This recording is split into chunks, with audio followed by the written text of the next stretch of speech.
Sanket and Raju eliminate అవ్వడానికి reason ఏంటంటే, hi hello నమస్తే అందరూ ఎలా ఉన్నారు? నేనైతే చాలా బాగున్నాను. Welcome back to my channel Murali Kiran my. So చాలా మంది కామెంట్స్లో ఇంకా ఒక కన్ఫ్యూజన్, అసలు ఎలాగా రాజుని ఎలిమినేట్ చేశారు, సంకేత్ని ఎలా ఎలిమినేట్ చేస్తారు? ఎందుకంటే వాళ్ళు విన్నర్స్, డి షోలో ఒక సీజన్లో విన్నర్స్ కాబట్టి అసలు వాళ్ళు ఎలా ఎలిమినేట్ అయ్యారు? D20లోని రాజు కూడా ఫస్ట్ ఎలిమినేట్ అయ్యి మళ్ళీ సెకండ్ ఛాన్స్తో వచ్చాడు. సో చాలా మంది అప్పుడు రేస్ చేశారనమాట. మన కామెంట్ సెక్షన్లో కూడా కామెంట్ చేస్తున్నారు, అసలు సంకేత్ది అన్ఫేర్ ఎలిమినేషన్ అని, రాజుది కూడా ఫస్ట్ది అన్ఫేర్ ఎలిమినేషన్ అని, తనకన్నా అన్డిజర్వింగ్ ఉన్న వాళ్ళని ఉంచారు, వాళ్ళిద్దరు టాప్ డాన్సర్స్ని ఎలా తీస్తారని ఒక చిన్న డౌట్ అయితే మీ అందరికీ ఉండొచ్చు. సో అది మన వీడియోలో నేను క్లారిటీ చేయాలనుకుంటున్నాను. అండ్ జడ్జెస్ ఎందుకు అలా చేశారో కూడా నేను ఎక్స్ప్లెయిన్ చేస్తాను. సో ఫస్ట్ సంకేత్ రాజుని ఇద్దరిని ప్యారల్గా చెప్తాను ఎందుకు అలా జరిగింది అనేది. సో ఫస్ట్ రాజు ఎలిమినేషన్ అయ్యింది కదా. రాజు ఎలిమినేషన్ ఎందుకైందంటే, బేసిక్గా రాజు ఏంటి మనకు అందరికీ తెలుసు, మాస్ డ్యాన్స్ చేస్తూ ఉంటాడు. సో తన స్ట్రెంగ్త్ అది, అండ్ తను మ్యాక్సిమం అదే చేస్తూ ఉంటాడు.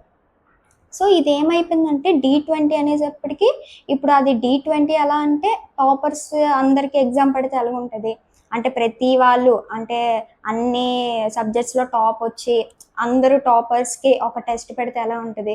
సో అదే D20 అనమాట. D20లో మనకు అందరూ ఎక్కువ ఫేమ్ ఉన్న వాళ్ళు, విన్నర్స్ రన్నర్సే ఉన్నారు. సో వాళ్ళందరిలో నువ్వు ఇంకా టాప్ అని ప్రూవ్ చేసుకోవాలంటే నువ్వు ఏదో ఒకటి యూనిక్గా చేస్తూ ఉండాలి. నువ్వు ఒకటే స్టైల్ మళ్ళీ మళ్ళీ చేస్తే అది ఒకలాగే కనిపిస్తుంది. మీరే ఒకసారి ఆలోచించండి. రాజుని D10లో చూసినప్పుడు ఎంత వర్స్టైల్గా చేసేవాడు. ఒక్కొక్క ఒక్కొక్క పర్ఫార్మెన్స్ ఎంత వర్స్టైల్గా ఉండేది. సో మీరు సంకేత్ని తీసుకున్నా, నాకు D9లోని సంకేత్ ప్రియాంక నాకు ఫేవరెట్. ఇంకా నేను అప్పుడు స్కూల్ టైంలో చూసేదాన్ని. సో వాళ్ళ పర్ఫార్మెన్స్ అయితే ఒకటి నాకు ఇప్పటికీ గుర్తుంది. మీకు గుర్తుందో లేదో సంకేత్ ఫ్యాన్స్ కామెంట్ చేయండి నాకు. యష్ కూడా వస్తాడు కదా, అల్లు అర్జున్ సాంగ్కి వేస్తారు వాళ్ళు. ఒక ప్రాపర్టీ తీసుకొని మూవింగ్ ప్రాపర్టీ మీద చేస్తారనమాట. సో అది నేను ఇప్పటికి కూడా ప్లే చేసుకొని చూస్తాను యూట్యూబ్లో. అలాంటి కంటెస్టెంట్ సంకేత్. తను అప్పట్లో అయితే అసలు కాంటెంపరీయే వేసేవాడు కాదు. మీరు ఒకసారి బ్యాక్కి వెళ్ళి చూడండి, ఎక్కువ మాస్ పర్ఫార్మెన్సెస్ చాలా వెరైటీగా వేసేవాడు. సో అందుకే విన్నర్ అయ్యాడు. సో ఇప్పుడు ఏం జరుగుతుందంటే, ఇప్పుడు చెప్పాను కదా నేను టాపర్స్ మధ్యలో ఎగ్జామ్ పెడితే ఎలా ఉంటుందని. సో వీళ్ళు ఎలా ప్రూవ్ చేసుకోవాలంటే, ఇంతమంది కాంపిటీషన్లో కూడా నేను గొప్ప అనేది మనం చూపించుకోవాలి. సో అది ఎలా జరుగుతుంది, నువ్వు పర్ఫార్మెన్స్కి వేరియేషన్స్ చూపిస్తేనే కదా జడ్జెస్కి ఓకే తిను మంచి డాన్సర్, వీళ్ళందరిలో మంచి డాన్సర్ అని తెలుస్తుంది.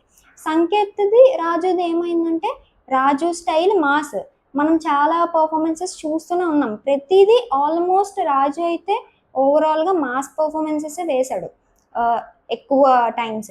తను చూడండి ఒక్కొక్కసారి తన వేరియేషన్ మార్చాడు. ఒకసారి ఒక అమ్మాయితో చేశాడు సంథింగ్ డాన్స్, చాలా క్యూట్ పర్ఫార్మెన్స్లా చేశాడు. అది బాగా క్లిక్ అయింది, జడ్జెస్ కూడా బాగుంది అని చెప్పారు. సో అలా వేరియేషన్స్ చేస్తూ ఉంటే రాజు ఎలిమినేట్ అవ్వకపోదుడు. అప్పుడు సంకేత్ కూడా అదే అయిందనమాట. సంకేత్కి ఏంటంటే మైనస్, తను కొరియోగ్రాఫర్ లేకపోవడం, అండ్ సంకేత్కి ఒక టీం అంటూ లేదనమాట. సో తను డిఫరెంట్గా ఎక్స్పెరిమెంట్ చేయడానికి సంకేత్కి టీం లేదు. తను సోలోగా ఉంటాడు, ఒక్కళ్ళనే తోడు తెచ్చుకుంటాడు. ఒక్కళ్ళనే తోడు తెచ్చుకున్నప్పుడు ఏమవుతుందంటే, తను కాంటెంపరీ, సోలో, సాల్సా ఇవే వేయగలడు అనమాట. తనంతకు మించి మాస్ కానీ ఏదైనా ఒక యాక్ట్లా చేయడం అవి చేయలేడు. తనకి నాలెడ్జ్ ఉన్నా సరే తనకి గ్రూప్ లేకపోవడం తనకి డిసడ్వాంటేజ్ అనమాట. సో తన వల్ల అదే స్టైల్ చూసి జడ్జెస్కి ఏంటంటే, తను ఏ ఏ టైప్ ఆఫ్ డాన్స్ వేస్తున్నా ఒకలాగే అనిపిస్తుంది, కాంటెంపరీ వేస్తున్నట్టే అనిపిస్తుంది. అదే ఎందుకంటే తను అదే వేస్తాడు ఆల్మోస్ట్ ఎక్కువ టైమ్స్. సంకేత్ రాజు చూసి మాస్ వేస్తాడు. సో ఇదంతా జడ్జెస్కి ఆల్రెడీ చూసాం కదా, వీళ్ళు ఇంకా క్యాపబుల్ కదా అనేది ఒకటి మైండ్లో వచ్చిందనమాట. సో దానివల్ల ఎలిమినేట్ అవ్వడం జరిగింది. సో మిగతా వాళ్ళు మీరు అనొచ్చు, మిగతా వాళ్ళు కూడా ఎక్కువగా ఒకటే స్టైల్ చేయొచ్చు అని. కానీ సో మీరు పండు తీసుకోండి ఎగ్జాంపుల్. పండు మనకి తెలిసిందే, వీళ్ళిద్దరి మీద పోలిస్తే చాలా తక్కువ డాన్సరే, పెద్ద డాన్సర్ అయితే కాదు. కాకపోతే పండులోని మనం వేరియేషన్స్ చూసాం. తనకి వేరే కొరియోగ్రాఫర్ రావడం, తను వేరే వేరేగా ఎక్స్పెరిమెంట్స్ చేసేవాడు పండు మీద. పండుకు ఒక స్టైల్ ఉంది, రోబోటిక్ స్టైల్, కానీ అది డైలీ అదే వేసేవాడు కాదు, వీక్లీ వీక్లీ తన స్టైల్స్ మార్చివాడు. ఒకసారి ఎంటర్టైనింగ్గా, ఒకసారి కాంటెంపరీ కూడా నేను వేయడం చూశాను. సో ఆ టైప్లో మాస్, సోలోగా చాలా వెరైటీగా వేశాడు. మొన్న ఎప్పుడో రోబోటిక్ వేశాడు. సో ఇంత వేరియేషన్స్ చూసి చూసి పండులోని ఇంప్రూవ్మెంట్ వచ్చింది. ఓకే, తిను ఏ స్టైల్ అయినా వేస్తున్నాడు, ఫ్రెష్గా అనిపించేది అవి చూస్తుంటే. వీళ్ళిద్దరు ఏమైపోయిందంటే ఫ్రెష్గా అనిపించేది కాదు. ఇది ఆల్రెడీ రాజులోని మనం చూసేసాం కదా, ఇలాంటి యాంగిల్, ఇలాంటి జంప్స్ అవి చూసేసాం కదా, సంకేత్ కూడా ఈ టైప్ ఆఫ్ ఇవన్నీ చేసేసాడు కదా ఆల్రెడీ అనేది మనకే వస్తుంది, జడ్జెస్కి రాదేంటి.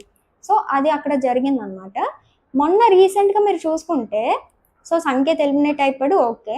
రాజు మళ్ళీ రీఎంట్రీ అయిన తర్వాత నేను అనుకున్నాను మళ్ళీ సేమ్ మాస్ పర్ఫార్మెన్సెస్ వేస్తాడు, బట్ ఎలా విన్ అయ్యాడో అనేది నాకు ఒక డౌట్ ఉండేది అనమాట. సో మొన్న ప్రోమో చూసుకుంటే, మొన్న ప్రోమోలో కొంచెం లేడీ ఓరియంటెడ్ కాంటెంపరీ టైప్లో వేశాడు. అసలు రాజు నుంచి మనం ఆ స్టైల్ ఎప్పుడూ చూడలేదు, ఆ గెటప్ కానీ, ఆ స్టైల్ కానీ, బాయ్స్ ఫార్మేషన్స్ కానీ ఆ టైప్లో చూడలేదు. అది ఎందువల్ల వచ్చింది? చిట్టి మాస్టర్ కాదు తనకి కొరియోగ్రఫీ, యశ్వంత్ మాస్టర్ రావడం వల్ల. ఇక్కడ రాజుకి స్టార్టింగ్ D20లోనే అదే మైనస్ అయింది. సేమ్ కొరియోగ్రాఫరే వచ్చాడు అనమాట. D10లో తను ఏ కొరియోగ్రాఫర్తో చేశాడో ఇప్పుడు అదే కొరియోగ్రాఫర్తో పనిచేయడం వల్ల తనకి వాళ్ళిద్దరికి ఒక స్టైల్ ఉంటుంది. ఆ స్టైల్తోనే వాళ్ళిద్దరూ కంటిన్యూ అయ్యేవారు. కానీ యశ్వంత్ మాస్టర్ స్టైల్ దీనికి యాడ్ అయ్యేటప్పటికి మనకి కొత్తగా అనిపించింది అది. సో ఇదే నేను చెప్పాలనుకుంటున్నా. తనకు ఒక కొత్త కొరియోగ్రాఫర్ యాడ్ అయ్యాడు కాబట్టి ఆ వేరియేషన్స్ అనేది మనకు కనిపించింది. ఆ పర్ఫార్మెన్స్ ఎలా ఎలివేట్ అయింది మీరే చూసారు ప్రోమోలోని. సో అదే చెప్తున్నా. ఇప్పుడు సంకేత్కి కూడా చిట్టి మాస్టర్ వచ్చి ఉంటే తను కూడా ఉండేవాడేమో రేస్లోని, బట్ తనకి రాలేదు అండ్ అలా జరగలేదు కాబట్టి అన్ఫార్చునేట్గా తను ఎలిమినేట్ అవ్వడం జరిగింది. అదే చిట్టి మాస్టర్ సంకేత్కి వస్తే తను కూడా వేరే స్టైల్ని మనం ఎక్స్పెక్ట్ చేసి ఉండేవాళ్ళం, తను కూడా మంచిగా చేసేవాడేమో, బట్ అయిపోయింది కాబట్టి అది మనం ఏం చేయలేం. సో ఇప్పుడు యశ్వంత్ మాస్టర్ రాజుకి రావడం వల్ల ప్లస్ అయిందనమాట. తను ఫ్రెష్గా అనిపించింది. రాజు పర్ఫార్మెన్స్ ప్రోమోలో చూసుకుంటే చాలా ఫ్రెష్గా ఉంది. ఎప్పుడు ఉండే స్టైల్ కన్నా ఒక డిఫరెంట్ స్టైల్ని యశ్వంత్ మాస్టర్ స్టైల్ రాజులో ఇంప్లిమెంట్ అయ్యిందనమాట. సో ఇదే చెప్పాలనుకుంటున్నాను నేను.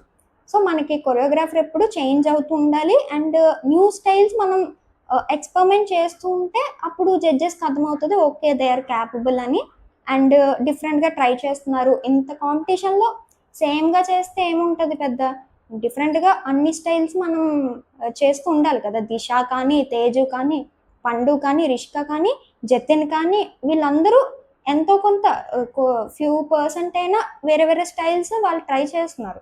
అందుకని వాళ్ళు రేస్లో ఉన్నారనమాట. అప్పుడు వీళ్ళిద్దరూ ఎలిమినేట్ అవ్వడం జరిగింది. రాజు అయితే మళ్ళీ రీఎంటర్ వచ్చాడు. ఇప్పుడు యశ్వంత్ మాస్టర్ కొరియోగ్రఫీలో తను డాన్స్ వేయడం జరిగింది కాబట్టి సో మంచిగా అది క్లిక్ అయింది పర్ఫార్మెన్స్. సో ఇది గైస్, ఇదైతే మీకు క్లారిటీ వచ్చి ఉంటుంది అనుకుంటున్నాను. అండ్ జతిన్ కోసం కూడా చాలామంది కామెంట్ చేస్తున్నారు.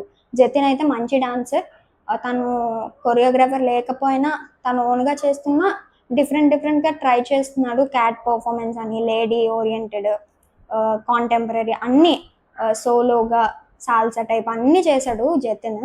అందుకనే రేస్లో ఇప్పటి వరకు ఉన్నాడు.